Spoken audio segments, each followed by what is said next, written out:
Japan spent a decade and more secrecy than almost any weapons program in history building the most powerful warship the world had ever seen. 9 guns, 69,000 tons of steel, armor engineers swore nothing afloat could crack.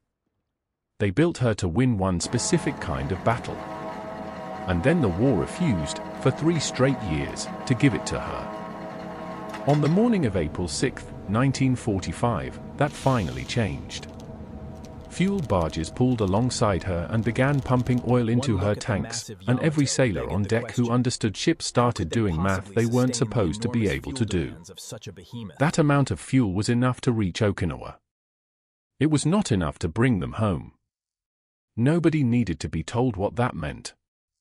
269 of the 3,332 men on board that morning would live to describe what happened next. By the next morning, everyone else already knew which number they'd be. This is the story of how the most powerful warship ever built ended up on a mission that was designed, from the very first line of the plan, never to bring her home, and why the men who built her, commanded her, and eventually sank her all understood something the ship herself never got the chance to prove. She was called the world's largest battleship, and for once, the propaganda wasn't lying. 69,000 tons of steel.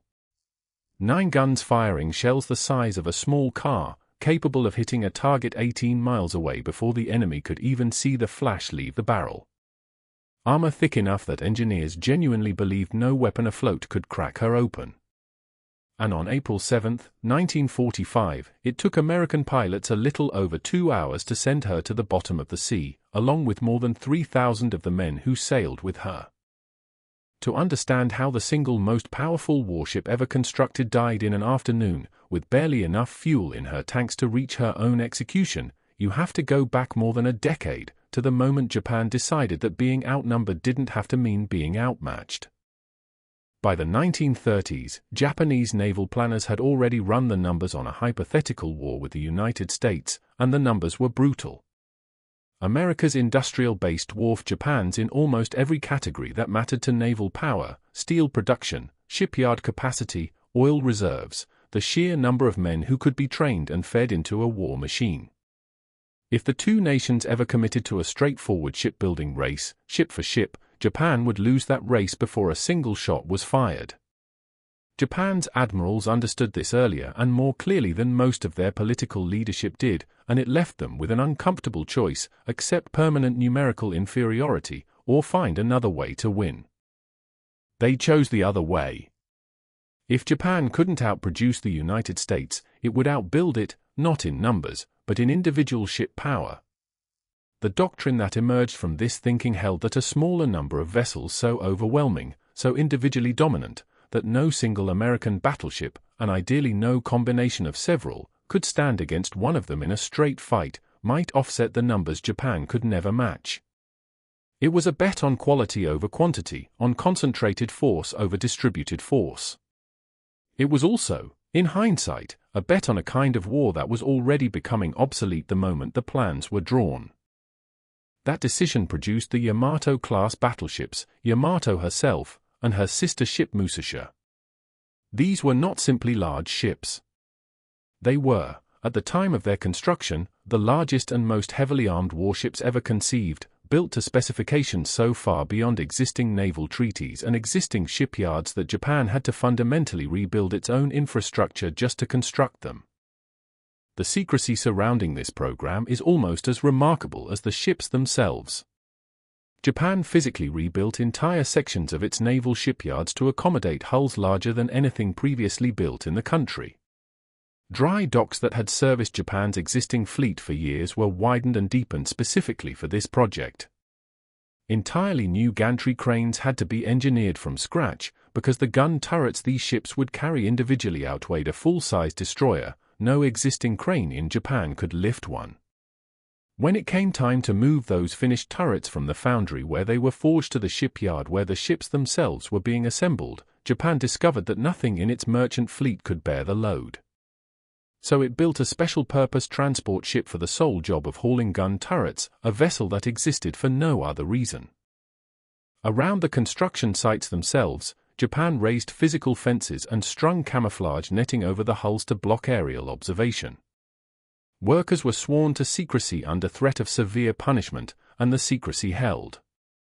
It held so well that American naval intelligence, normally quite good at tracking Japanese military construction, had Yamato's actual specifications wrong for years. American estimates underestimated her displacement by tens of thousands of tons and her main gun bore diameter by more than 2 inches.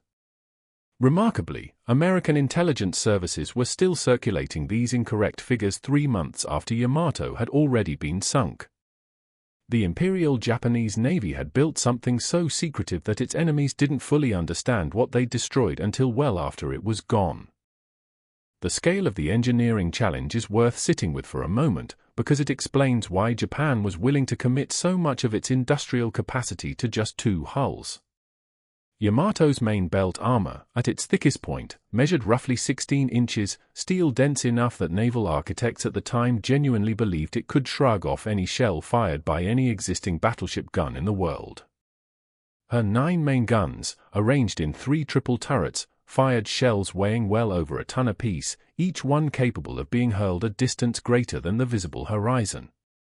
To keep a structure of that size and weight moving at battleship speeds, her engineers packed in propulsion machinery generating well over 150,000 horsepower, enough to push nearly 70,000 tons of steel through open water at better than 27 knots. None of this came cheaply, and none of it came quickly. Construction on Yamato alone consumed years of planning and building, absorbing a share of Japan's steel production, her most skilled shipwrights, and her most advanced heavy industrial capacity that could otherwise have gone toward building larger numbers of smaller, more versatile ships, destroyers, cruisers, submarines, the kinds of vessels that would go on to do the overwhelming majority of the actual fighting once the war began in earnest. This is the trade-off that sits underneath the entire Yamato story. Long before she ever reached open water, every resource poured into building 2 ships this large was a resource that didn't go toward building 20 smaller ones. Japan bet an enormous share of its finite industrial capacity on the idea that concentrated, overwhelming power in a small number of hulls would matter more than distributed power across a larger fleet. It was a coherent bet, grounded in a real and defensible theory of naval warfare. It simply turned out to be a bet on the wrong war. What all of that secrecy and steel and engineering ingenuity produced were, for a brief window in naval history, the 2 most powerful warships on the planet. What it did not produce, and this is the part of the story that almost never makes it into the popular telling, was a navy that had any real, practical use for them. And that gap, between what these ships were built to do and what the war actually needed them to do, is the entire tragedy contained in this story. Yamato was formally commissioned on December 16, 1941, the same week the war she had been built to win had already started, several days earlier, at Pearl Harbor. And almost immediately, the fundamental premise behind her existence began to unravel. Japanese naval doctrine, the doctrine that Yamato had been purpose-built to execute, was constructed around a single climactic battleship engagement, 2 opposing battle lines maneuvering into position and trading fire until one side broke and the other claimed the sea. This was how naval supremacy had been decided for the better part of a century, going back through the age of dreadnoughts to Trafalgar and beyond. It was the kind of battle Yamato's 9 massive guns and her nearly impenetrable armor belt had been engineered to dominate. That battle never came. Carrier aviation decided the Pacific War instead, and it began deciding it almost immediately. At the Battle of the Coral Sea in May 1942, and then decisively at Midway 1 month later, aircraft launched from carriers proved capable of finding and sinking capital ships from ranges no battleship gun could ever reach. The entire premise of decisive gun-line combat, the premise Yamato existed to win, was rendered obsolete within 6 months of her commissioning, obsolete before she had fired a single shot at an enemy vessel. So Yamato Saturday. She served, for long stretches of the war, primarily as a flagship, a floating headquarters from which Japanese admirals directed operations being fought by other ships and other aircraft. Admiral Isoroku Yamamoto directed the entire Battle of Midway from Yamato's bridge, hundreds of miles from the actual fighting, without the ship herself ever firing a shot in anger. She was, for months at a time, essentially a very expensive, very heavily armored office. This wasn't simple neglect. Every time a Japanese commander proposed actually deploying Yamato into a combat situation, the proposal ran headlong into a brutal logistical reality. The ship consumed an enormous quantity of fuel oil, and by the middle years of the war, fuel oil was becoming one of Japan's scarcest strategic resources. American submarines were systematically strangling Japan's oil tanker routes from the Dutch East Indies, and every gallon burned by Yamato steaming to a hypothetical engagement was a gallon that couldn't be used by destroyers actually screening convoys, or by the dwindling number of aircraft still capable of flying combat missions. The most powerful warship in the world had become, in a very real sense, too expensive to use. For nearly 3 years, this was Yamato's war, sitting at anchor, moving between harbors, occasionally serving as a command platform, while the naval conflict that would decide the Pacific was fought entirely without her, by aircraft carriers and submarines and destroyers doing the actual, grinding work of a war she had been built to end quickly. Every day she sat idle at anchor was a day the war moved further away from ever needing what she'd been built to do, and every day that passed made the eventual reckoning, when it finally came, more certain and more final. By October 1944, that reckoning arrived, at the Battle of Leyte Gulf, still, to this day, the largest naval battle ever fought, measured by tonnage engaged and the sheer geographic scale of the action. Japan committed nearly everything it had left to try to disrupt the American invasion of the Philippines, in an operation that was itself a kind of last roll of the dice, one final attempt to inflict damage severe enough to change the strategic calculus of the war. Musashi, Yamato's sister ship, did not survive contact. American carrier aircraft found her in the Sibuyan Sea on October 24 and simply refused to stop attacking. Wave after wave of dive bombers and torpedo bombers came at her throughout the day, and Musashi absorbed an almost unimaginable amount of punishment before she finally went down, something in the range of 19 torpedo hits and 17 bomb hits, a level of damage that would have sunk virtually any other warship many times over. She capsized that evening. More than 1,000 of her roughly 2,300-man crew went down with her, including her captain, who reportedly remained on the bridge as the ship rolled beneath him. Yamato, in the same engagement, survived largely undamaged, and in the process, she finally got the one moment of actual surface combat she had been designed for across her entire career.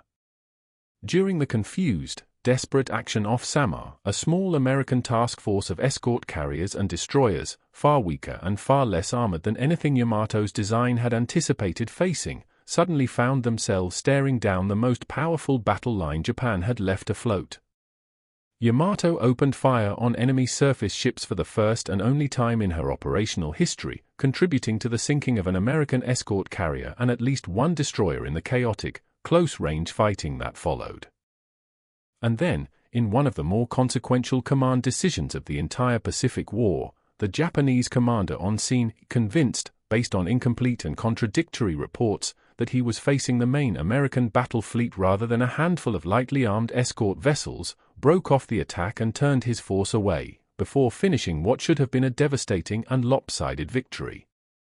The largest, most powerful battleship ever constructed fired her main guns at an enemy ship exactly once across the entirety of the Second World War, in the one battle where the war finally handed her something resembling the fight she'd been built for, and even then, through a combination of confusion and caution, she failed to complete the job in front of her. By the spring of 1945, there wasn't much of an Imperial Japanese Navy left to speak of.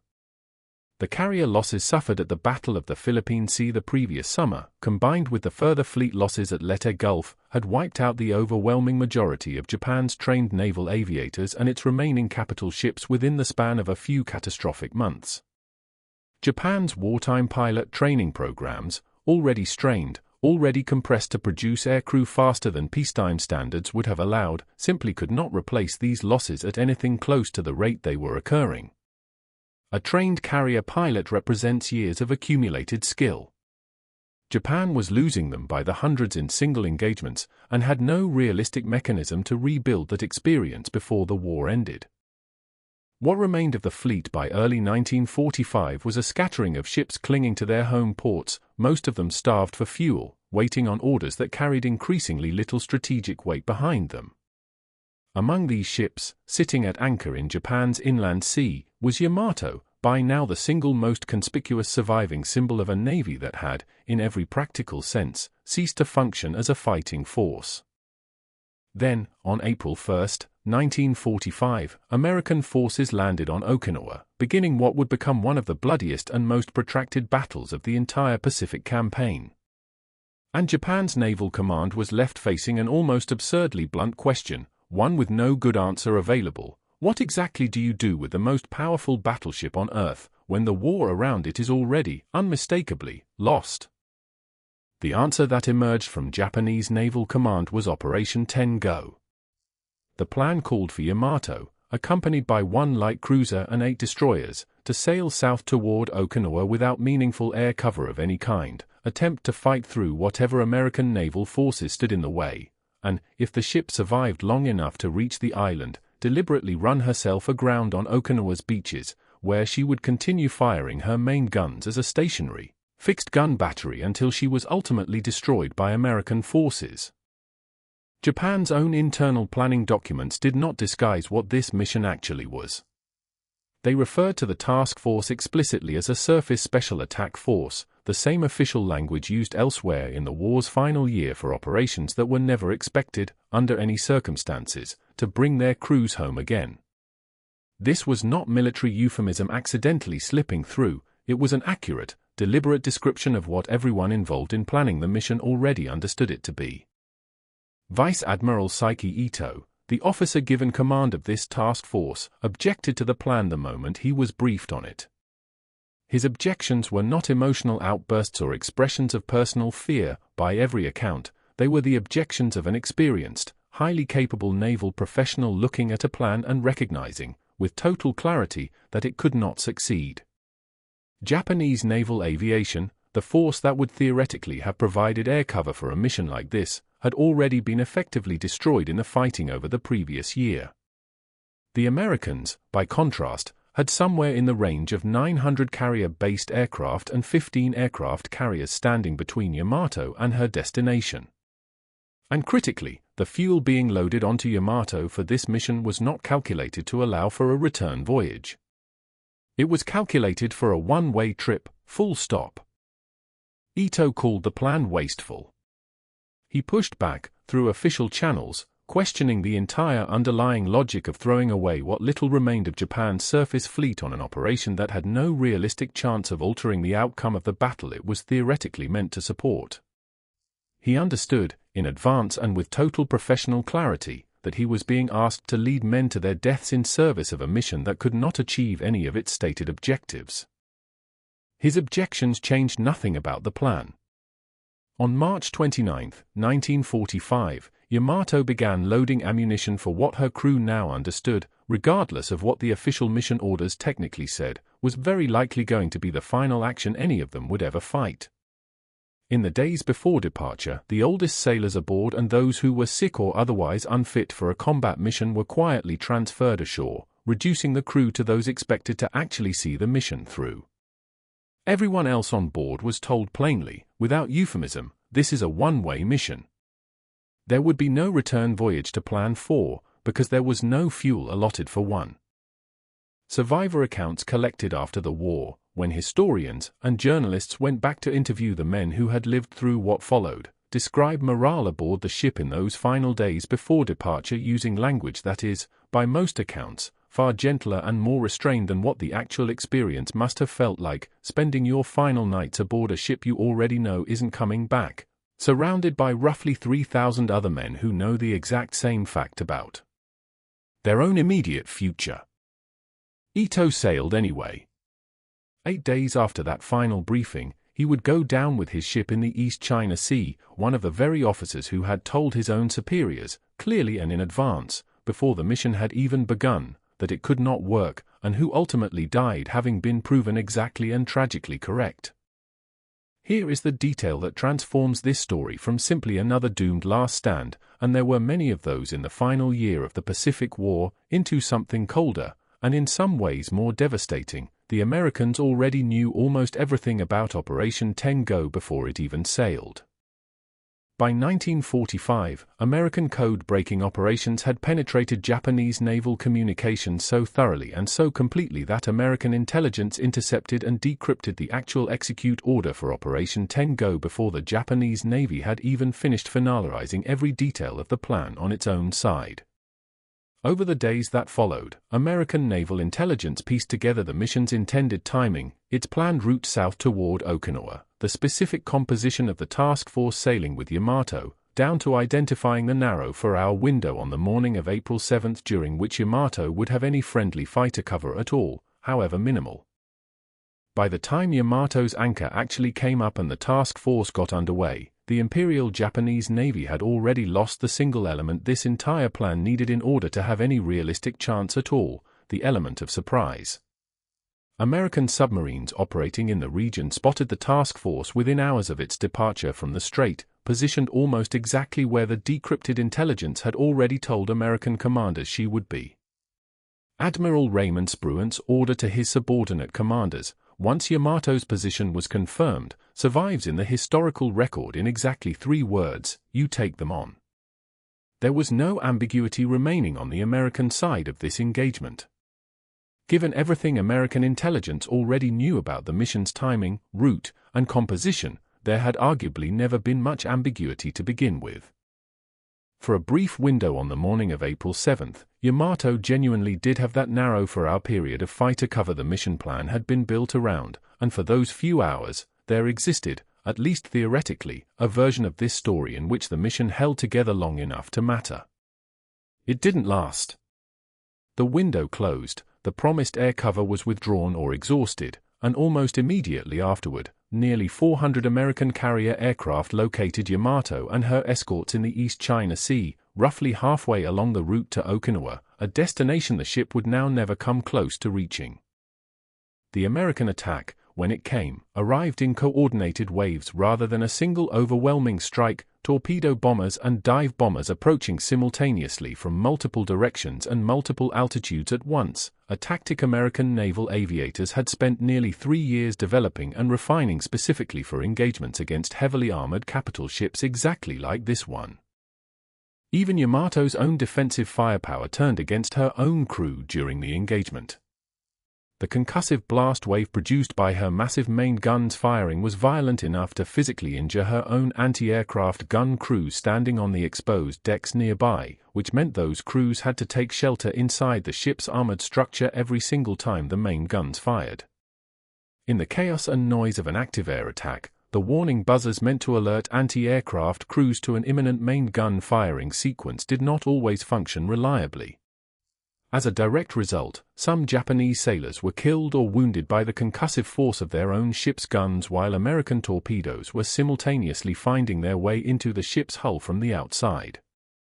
4 torpedoes struck Yamato's port side in rapid succession during the early phase of the attack, critically crippling the crew's ability to manage and control the resulting flooding through counter-flooding on the opposite side, a technique that, under better circumstances, might have kept the ship stable for considerably longer. Over the course of roughly 2 hours of sustained attack, Yamato absorbed a total of 11 torpedo hits and 6 direct bomb hits, an amount of damage that eventually overwhelmed every damage control effort her crew could mount. Damage control parties fought the flooding for as long as the ship's internal structure allowed them to, moving through compartments that were rapidly losing power, losing light, and in many cases losing any remaining connection to the outside world as watertight doors were sealed to buy the ship time. Men below decks in the final half hour would have had almost no way of knowing, from where they stood, exactly how close the end actually was, only that the ship was listing further with each passing minute, and that the orders coming down no longer sounded like orders meant to save her. She rolled onto her side as the flooding became uncontrollable, and in her final moments, her remaining stored ammunition detonated in a massive magazine explosion visible from many miles away, a column of smoke and fire that survivors in the water and crews aboard nearby escort vessels described as unlike anything else they witnessed during the entire war. It was the final, violent punctuation mark on the destruction of the most powerful warship ever constructed. An estimated 3,055 of the 3,332 men who had sailed with her that morning died in the sinking.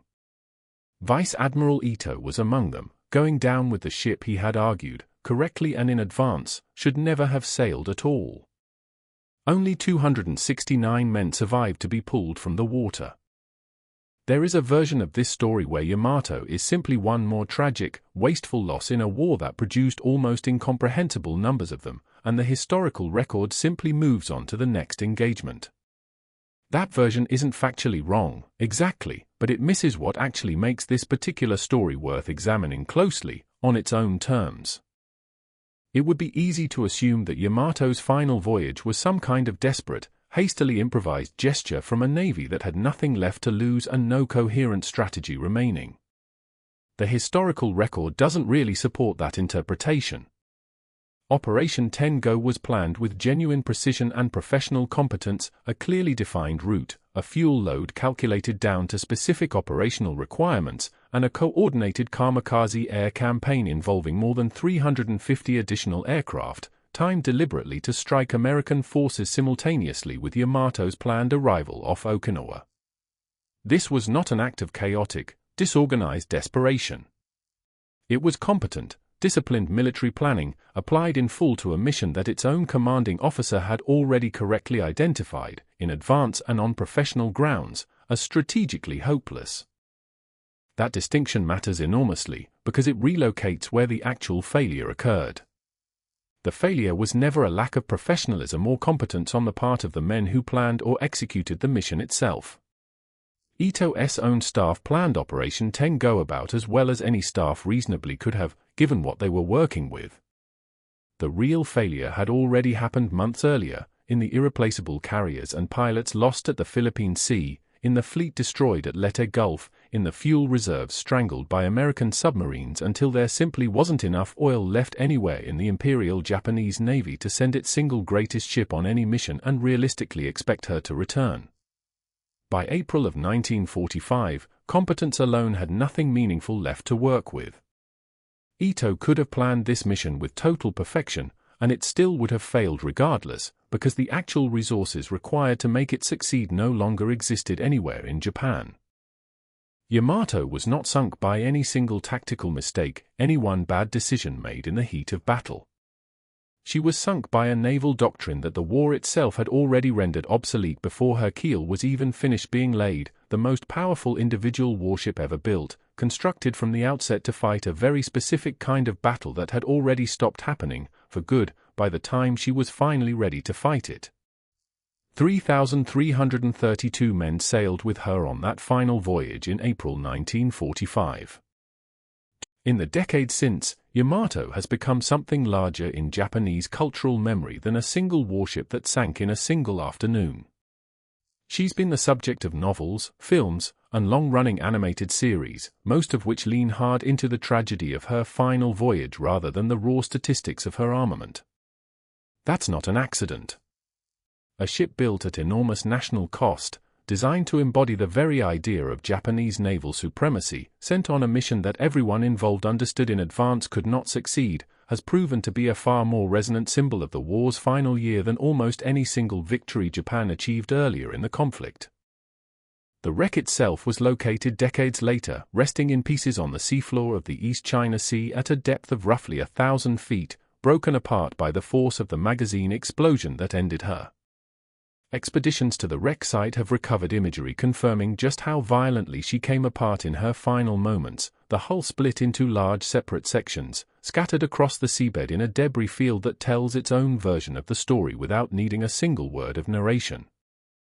What makes Yamato's story endure, more than the scale of her guns or the thickness of her armor, is the specific and unusual shape of the tragedy itself. This wasn't a ship lost to bad luck, or to an unlucky torpedo hit in an otherwise winnable engagement. It was a ship whose entire operational history was defined by irrelevance, 3 years spent as the most powerful weapon in the Pacific that nobody could actually afford to use, followed by a final mission that every serious naval officer involved in planning it, including the man who commanded it, already knew could not work before a single shot was fired. She represents, in a single hull, the entire arc of a war effort that started with a bet on decisive, overwhelming individual power and ended by discovering that the war had already moved on to something that no amount of steel and armor could answer. If this story stayed with you, hit like. It's the fastest way to put it in front of someone who needs to hear it. Subscribe for new deep dive military history documentaries every week. And drop a comment. Where are you watching from, and did anyone in your family serve in the Pacific?